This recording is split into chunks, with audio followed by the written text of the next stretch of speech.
Hey guys, what's up, and welcome back to the channel. And we got some more Victory at Seas for you guys today. So in our next video here, we're going to take a look at submarines in the game and how they work, and some of the other sort of peculiarities and special rules that kind of exist to make them playable in the game. So this will probably be a 2, maybe 3-part series of videos here, just to kind of break things up a little bit and have it avoid having it be too long for you. So as it kind of mentions here in the little history blurb, basically at this point in time, subs didn't really work directly with the fleet in that sense, just because of communication issues. Their technology just wasn't there the way it is today. So in large part, they were kind of running their own missions, and that's kind of a neat thing with Victory at Sea too, where you can really just have all these different games that are focused on different things, whether it's straight up battles, hunting convoys, like with subs and other things like that. So there's just so many neat things there. However, it does give you the option, as it says here, with opponent's permission, if you want to incorporate them into your fleet battles. However, to do that, deployment-wise, you kind of have to set the board into this grid here. So basically, 1 foot by 1 foot squares. With the numbers there or codes, whatever you want to do, as long as you're consistent. And then that's basically how they'll deploy. So submarines may be deployed normally, but you'll find it advantageous not to.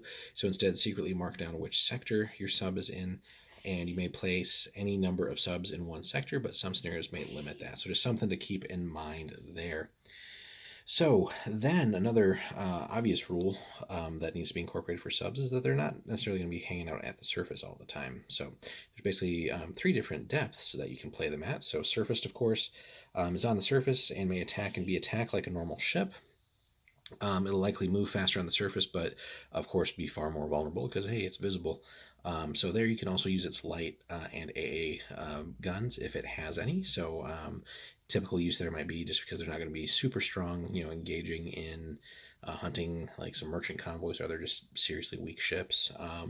So something to keep in mind there. But again, you're going to be visible. So if you can use your guns, then certainly other people are going to look at you too. The next depth here, submerged, is basically a periscope depth, so it's going to move a little bit slower when surfaced, but a little bit more difficult to detect. And here it can also still make its torpedo attacks. And then finally, more defensive here, is running deep. So the sub is far beneath the waves. It may not make any attacks, but it's almost impossible for all but the most specialized ships to detect. So if you really need to go and hide, this is the route to go. A sub that has not been placed on the table but is noted as being within a sector is automatically running deep. So keep that in mind. So again, dividing the board into a grid here with 24 different sections for deployment. So really just keeps the opponent guessing, which is one of the fun psychological effects of the subs, if nothing else. And then being able to play at 3 different depths. So next up, we're going to take a look at movement and gunnery for this video, and then in the second video we'll start getting into how to detect and combat subs. So we'll move on to movement phase here in just a second. Alrighty guys, now we take a look at the movement phase for the subs. So if a sub has a model placed on the table, it moves in the same way as a normal ship. Keyword on the table. Again, you while you're hidden deployed, that wouldn't really qualify there. But before a sub is moved, you must state what depth it's going to be this particular turn. And if a sub is changing depths, it may not perform any other orders because basically everyone's occupied doing that.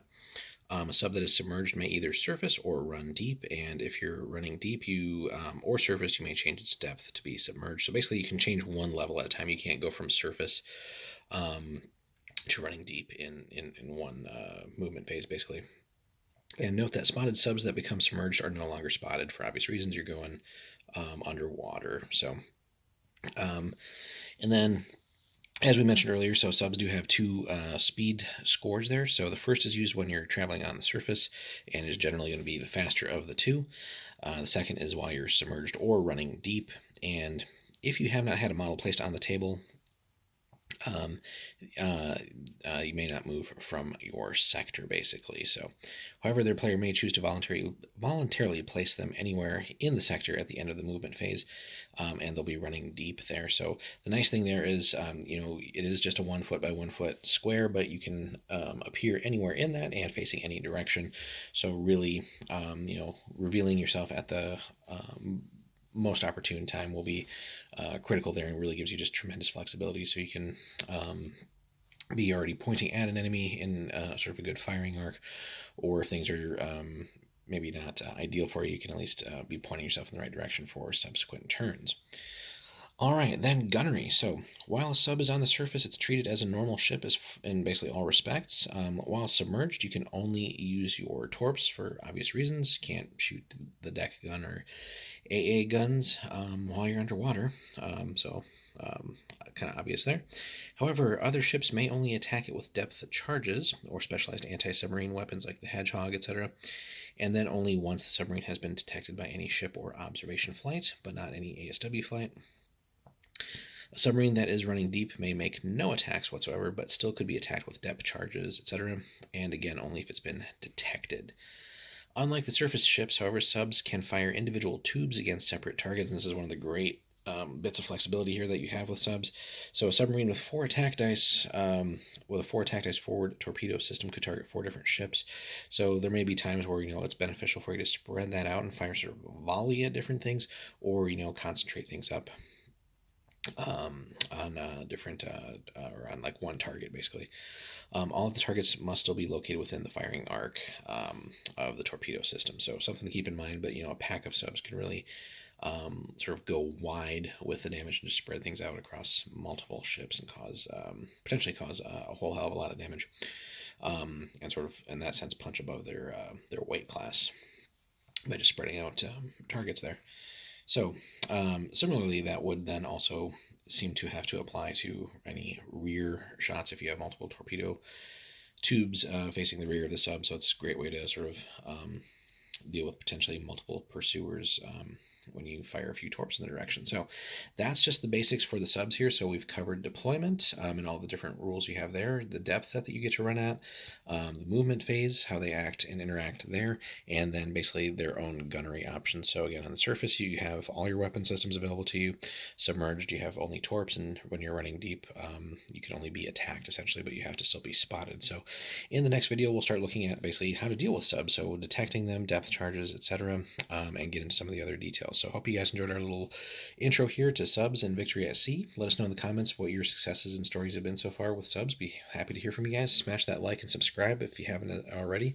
And if you do want to support the channel a little bit more, check out the link in the description there. Anything you pick up from Warlord will help support the channel. And if you're interested in getting your local store set up with Warlord products, if they don't already, there's also information there for you. So thanks so much for hanging out, guys. We'll see you in the next one.